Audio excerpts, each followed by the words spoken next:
All right, so this is a continuation of increasing and decreasing functions and piecewise functions. This is part 2. I'm going to talk a little bit about the applications of our functions when they're increasing and decreasing, and maximums when that would become an important thing. I have a fairly abstract version insofar as we're talking about revenue and business type stuff, and then I have a more practical one for fencing. So I have this function here that says to me that if I give away whatever it is I've got, whatever it is I'm making, I can give away 1,000 of those. And for every dollar that my price goes up, I'm going to lose 10 sales. All right, so if I have $1 that goes up, I'm going to lose 10 sales. If I have $2, then it's going to go up I'm going to lose $20, right? So each time it goes up by $1, it's going to decrease the amount of sales I have per dollar. So we want to maximize our revenue, and our revenue is how much you make. I'm going to just real quickly spell out. Revenue is our sale price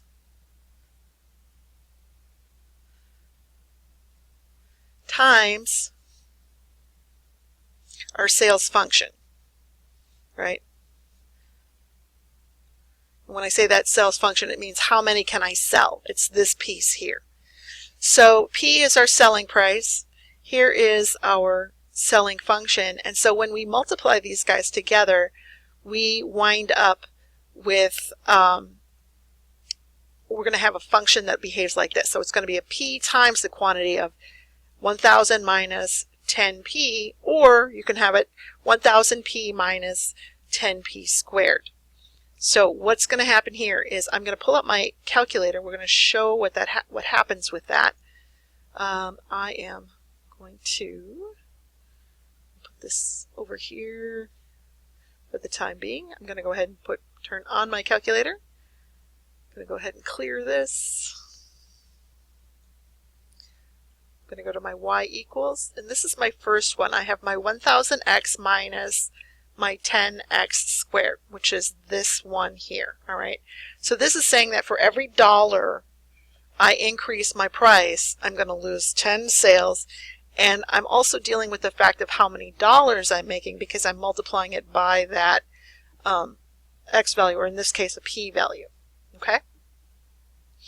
So I'm going to have to adjust my window. I want to make sure that we do that because if I start off with too small a number, I'm not going to be able to see anything on my graph. So I want to make sure that I have a number large enough to be able to deal with it. So I'm going to go with a 200 here. And I'm playing with this a little bit. I'm approximating it. I'm going to go with 50 for my tick marks on my x-axis. Let's go with 10,000. It's probably too much, but we'll go with it anyway, and I'm going to go up by thousands. All right, so let's go ahead and graph this and see what we get. Okay, so you can see over here I have all kinds of space that I didn't use, so I can shorten up my x sum. I also want to increase my y because I don't see the top here. Okay, so let's go back in, and some of this is just learning how to accommodate it. So I'm going to go with, let's go with 150 here, and we'll stay with the 50 tick marks. And here I'm going to make it be, let's go with 20,000. All right, go ahead and graph that again. See, I still haven't quite gotten to the top there, although I'm doing better. And here I could still go in a little further. Okay, so let's go with 125. We'll make it smaller on the x-axis and we'll make it taller on the y-axis. So let's go with 125. And here I'm going to go with, let's go with 30,000. Go ahead and graph that. All right, right, so we've got our maximum here, right? You can see the whole function. We still have a little bit of space. I could probably shorten this up to be 100, but for the moment I'm going to just leave it as it is. All right, so now we've got our graph. All right, our maximum at this point, the point where we're the highest part up, right, is where we want to have, that's the value that we want to sell our product at, because that will give us the most amount of revenue. Okay, so here I have my my function. I want to find the maximum, and so there's this feature here on this. It's called calc. We're going to go into second. We're going to go up to the trace and say where it says calc, and I'm going to calculate my maximum. All right, and you can do all kinds of things. You can calculate the zero, you can calculate the minimum, the maximum, you can figure out what the value is at a certain value. There's other things that you can go on with, more than what we're going to need to do. So let me just go ahead. I'm going to go with the maximum. Now it's asking me what is my left bound or my lower bound. So I'm going to go to the left of the maximum, and I want to be sure I'm definitely past to the left of that maximum. I'm not trying to get like right on top of it. Okay, I want to be sure I've captured it. So I'm going to be definitely to the left. So I go ahead and click here. Now it's asking me what is my right bound. All right, so I'm going to go to the other side of my maximum, and again, I want to be past it. I want to be sure I'm past it. Right, so I know that my maximum, I'm past that on my right side. Now it's going to ask me, do I want to make a guess? I figure, nope, I paid for batteries, or I've paid for my electricity to run the calculator, and so I'm just going to hit enter. And now if you take a look, it's calculated the maximum for me. It tells me when X is 50, my Y value, or my sales revenue, is going to be $25,000.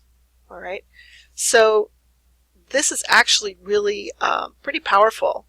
So we know that the ideal is P should equal 50, and our revenue, our F of P, is going to equal 25,000. So that's pretty amazing to be able to say, okay, with just this little bit of information, I can know what I need to sell my product for and how much I expect to make. That's pretty amazing stuff with the little bit that we know. All right, so I'm going to go on and take a look at my fencing. All right, I'm going to actually draw some of this out so we can kind of see what's going on. I'm going to pull up I have a barn here, right? There's my barn. Oops. I don't know why this is going to behave like this. Let's see. There. Nope, not going to let me do it. Okay, let's go back to my other. We'll draw it like here. So here I'm going to have my barn, right? Here's a barn. And this is going to be one of the walls of my fence. And then I have another fence that's already built. Okay, so this is my fence that's already there. Here's my barn. And now I have 30 yards of total fencing. I don't have any more than that 30 yards. So I've got 30 yards of fencing, and I want to find the maximum area, right? I'm looking for an area that's as big as I can make it using those 30 yards, with the barn being one wall and the other fence that's already built being the other. Okay, so I know that for every 1 yard of that I use for my fencing on one side, I don't have that anymore to use on my other side for the fencing. So in theory, I could go 1 yard wide and 29 yards long, right? But that's not going to get me very much. It's only going to give me 29 yards. If I were to go 2 yards wide and I were to go 28, right, because the 2 and the 28 get me the 30 that I'm looking for, that's going to get me a 56 square yards. So what I'm looking for is that ideal value that gives me the maximum area. So I've got my Y yards of the length on one side, and then I've got my 30 minus Y on the other side. All right, so if you stop and think about that, here's my length times my width, right? When my length is Y, and I have my my width is going to be the 30 minus y, then I'm going to wind up with this thing here. All right? And so this is going to get me some value, right? I'm going to have some value, and that will give me my maximum area in here. All right, that's what we want to maximize. So again, I'm going to pull up my calculator, and again, this is one of those where we're going to have to tinker with it a little bit. Here I'm going to turn this one off. So if you take a look, this one right now has the equal sign flashing, right? If I go like this, now the equal sign is no longer flashing. It's just, you know, either a solid black or an equals. So that's now turned off. I want to go ahead and I'm going to change this up. I'm going to make this be an equals. And then here I want to move over and I want to deal with my actual shape here. I'm going to go with my 30x minus my x squared. All right, so there's my x squared. Now, my window is also going to need to change, right? I'm not going to have something that's 30,000 big, right? I know I can't have any more than 30 in my x values because 30 is the most it can be, right? So here I'm going to go with a -5 to kind of shorten that up a little bit. And then I'm going to, whoops, I made the mistake I always warn people about. Instead of using a subtraction here, I want to use this negative, right? So I've got -5, and then here I'm going to go with, let's go with 35. It's probably too big still, but that's okay. And I'm going to go up by 5s instead of 50s. And here, let's go with from -10 to, say, 500. And we're going to go up by 10s. All right. And so when I go ahead and graph this, you stop and think about this. I don't know how big this is going to be, so my y is probably going to need some adjustment. But I know for a fact that my x value is not going to exceed my 30. Okay. So I know for sure that I at least have this all captured. Okay. I'm going to go ahead and graph this. And if you take a look, here's my 30, right? There's my 35. So I can shorten this up a tiny bit, but this is what I need to shorten up a fair amount.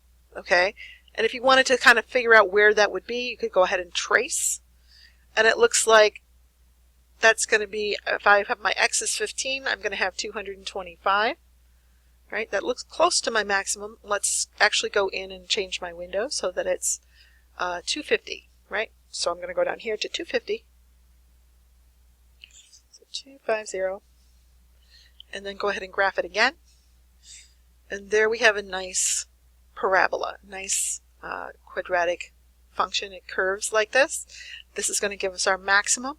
Again, I'm going to go into the max and calculate that, and then we can talk about what that does. So here I'm going to again go to my maximum.